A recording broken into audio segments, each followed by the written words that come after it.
이 코로나 사태로 우리 교육이 어떻게 변할지, 개인 위생 관리에 대한 교육이 굉장히 강화되고 다양한 온라인 클래스를 만든 사회적 안전망의 형태의.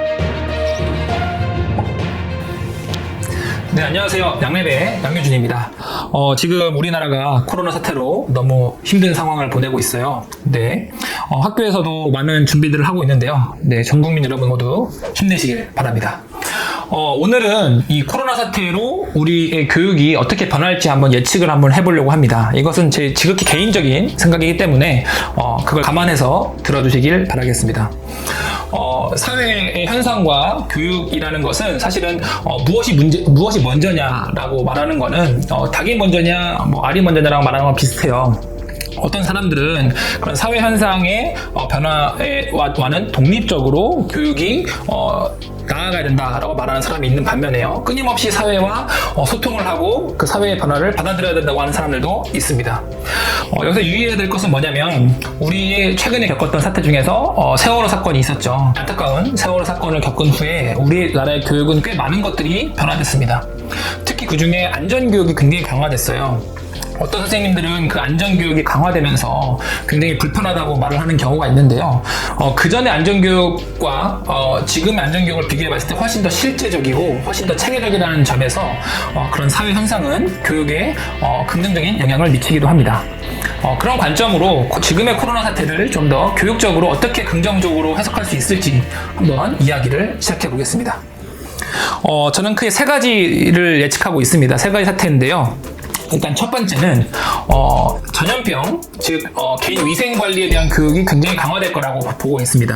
현재 학교에서는 학교 안전 교육 7대 표준안이라는 거를 교육하고 있어요. 그러니까 예를 들면 생활 안전, 그다음에 교통 안전, 그다음에 사이버 폭력, 그다음에 응급처치 교육 같은 것들이 국가가 정한 시수를 꼭 수업을 해야 돼요, 법정으로. 그래서 그런 것들을 선생님들이 학기 초에 교육 과정에 반영을 하는데요. 여기다가 이제 전염병 교육 그리고 개인 위생 교육이 들어갈 것 같습니다. 그리고 사실은 이런 교육들은 선생님들이 매번 점심시간 때마다 손을 씻게 하고 체육을 갔다 온 다음에 손을 씻게 하지만 안 하는 학생들이 많았어요. 근데 이번 기회로 오히려 이런 개인 위생 교육이 굉장히 강화되고 실제적으로 이어지지 않을까 예상을 하고 있습니다. 네, 두 번째입니다. 현재 학교에서 개학을 한 상태지만 학생들을 만날 수 없는 상황이죠. 그러다 보니까 학교에서는 다양한 온라인 클래스를 만들고 있어요. 이 온라인 클래스라는 것은 선생님들이 학생들을 관리할 수 있는 방안인데 클래스팀도 있고요. 이알림이라든지 다양한 플랫폼들이 있습니다. 이런 플랫폼들을 가지고 지금 현재 학생들이 감염병이 걸렸는지 혹은 확진자와 접촉을 했는지를 파악하는 형태로 사용하고 있어요. 그리고 온라인 학습도 굉장히 강화되고 있습니다.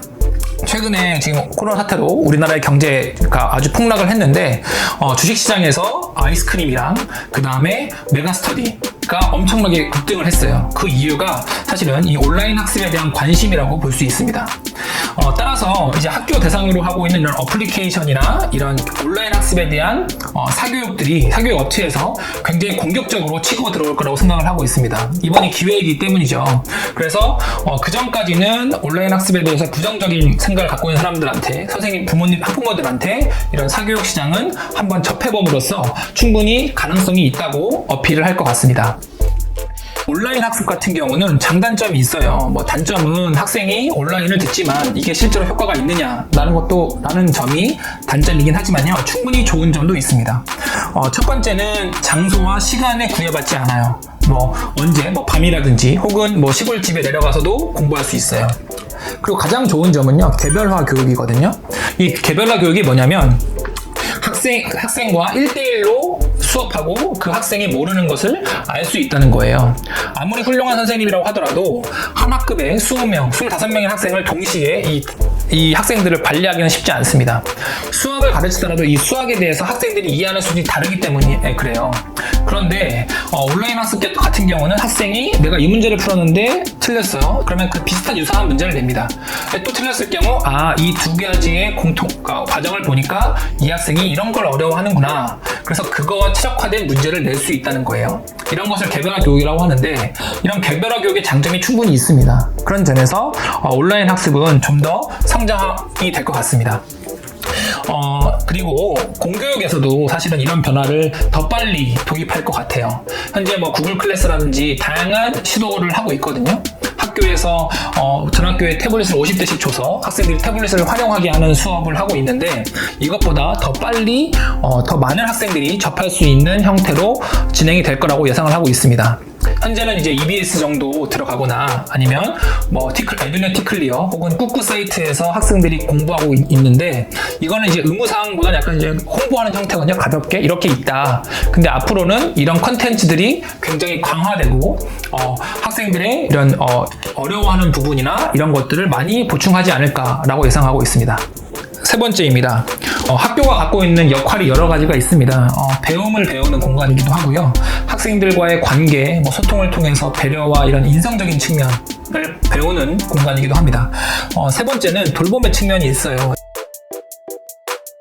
여기서 말하는 돌봄은 돌봄 교실이 아니라 부모님들이 일을 하는 동안 학생들이 집에만 있을 수 없잖아요. 그래서 학교에 와서 학교라는 그 안전한 테두리 안에서 돌봄을 의미합니다. 이런 형태가 있는데, 배움의 의미가 좀 더 효과적으로 온라인 매체를 통해서 되다 보니까 그런 인성적인 측면이라든지 이런 사회적 안전망의 형태의 의미가 좀 더 강화될 것 같습니다.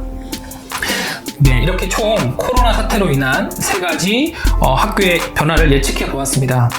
이 역할의 변화는 제 주관적인 생각이 많이 들어가 있기 때문에 선생님마다 해석이 다르실 것 같아요. 하지만 여기서 말하고 싶은 것은 무엇이냐면, 단순히 코로나 사태를 위기로 봐드릴 것이 아니라 코로나 사태라는 위기를 좀 더 나은 교육을 위해서 성장할 수 있는 기회로 바라봐야 한다는 겁니다. 네, 이상으로 양랩의 양효준이었습니다. 감사합니다.